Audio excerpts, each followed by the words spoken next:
शमशान वो जगह है जहाँ अक्सर रात को ही नहीं बल्कि दिन में भी जाने से कुछ अजीब नकारात्मक शक्ति को महसूस किया जा सकता है। अक्सर शमशान में मरे हुए लोगों को जलाया जाता है और जिनकी आत्मा अतृप्त होती है वो वहाँ पर भूखी प्यासी तड़पती हुई घूमती है। एक ऐसी ही कहानी है रोहन की, जिसे प्रेत ने पकड़ लिया था। फिर उसके साथ जो कुछ हुआ वो भगवान ना करे किसी और के साथ हो। अभी से डर गए? किस्सा तो अभी बाकी है, जो मन में एक बेचैनी पैदा ही नहीं करेगी बल्कि उसकी पूरी कहानी अंदर तक रूह को भी कपा देगी। यह कहानी शुरू होती है एक अनजान से लड़के से जिसका नाम रोहन है।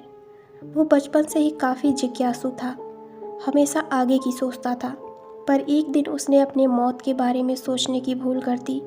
अंजाम उसका बहुत बुरा हुआ। रोहन के दादा के मरने के बाद वो अपने पापा और बाकी संबंधियों के साथ शमशान गया था। जब उसने अपने दादाजी को जलते हुए देखा था तो वो उस दृश्य को देखता ही रह गया। उसे ऐसा लगा शायद उसके दादाजी जिंदा हो गए, क्योंकि उसने सुना था कि आत्मा मरती नहीं है। रोहन अपने दादाजी से बहुत प्यार करता था और उसका ज़्यादातर समय अपने दादाजी के साथ ही बीतता था। अपने मम्मी और पापा से बहुत बार उसने कहा कि दादाजी से मिलना है, पर घर वाले बार बार उसे समझाकर थक चुके थे कि मरने के बाद कोई वापस नहीं आता। पर रोहन मानने के लिए तैयार नहीं था और अपने दादाजी से मिलने के लिए जिद करता था और बार बार यही कहता कि उसके दादाजी उसको मिलने के लिए शमशान बुला रहे हैं। एक दिन स्कूल से आते हुए रोहन अपनी मम्मी से जिद करने लगा कि दादाजी से मिलने जाना है, पर उसकी मम्मी उसे किसी तरह समझाते हुए घर ले आई। सब लोग रोहन की ऐसी हरकत से परेशान हो चुके थे और समझाने का भी उस पर कोई असर नहीं होता था। पर समय के साथ वो अपने दादा को भूलने लगा और उसकी जिद कम होने लगी। एक दिन की बात है, जब रोहन अपने दोस्तों के साथ खेल रहा था।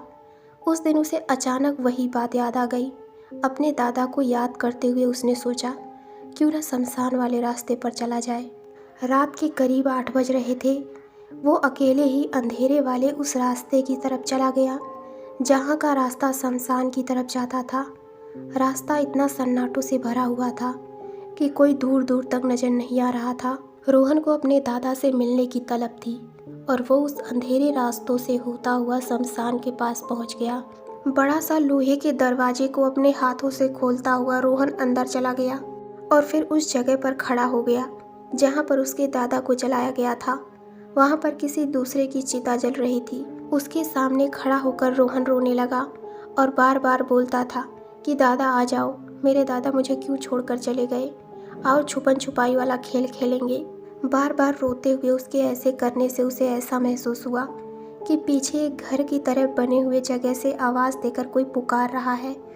वो आवाज़ पूरी तरह से रोहन के दादा की लग रही थी। रोहन पीछे मुड़ा और देखा कोई खड़ा है, पर अंधेरे के कारण कुछ दिखाई नहीं दे रहा था कि आखिर कौन है। उसे लगा कि उसके दादाजी हैं। वो अपने आंसू पोंछा और तुरंत उस तरफ दौड़ गया और उस अंधेरे में चला गया। 2 दिन बाद रोहन की लाश मिली उसी जगह पर। वो जगह था जहाँ लकड़ी मुर्दों को जलाने के लिए रखी जाती है। रोहन का शरीर उन लकड़ियों के बीच दबा हुआ मिला। आज तक ये बात समझ नहीं आई कि रोहन आखिर बंद दरवाजे से अंदर कैसे घुसा। तो दोस्तों, आपको ये कहानी कैसी लगी हमें कमेंट में ज़रूर बताइए। तो मिलते हैं एक नई डरावनी कहानी में। धन्यवाद।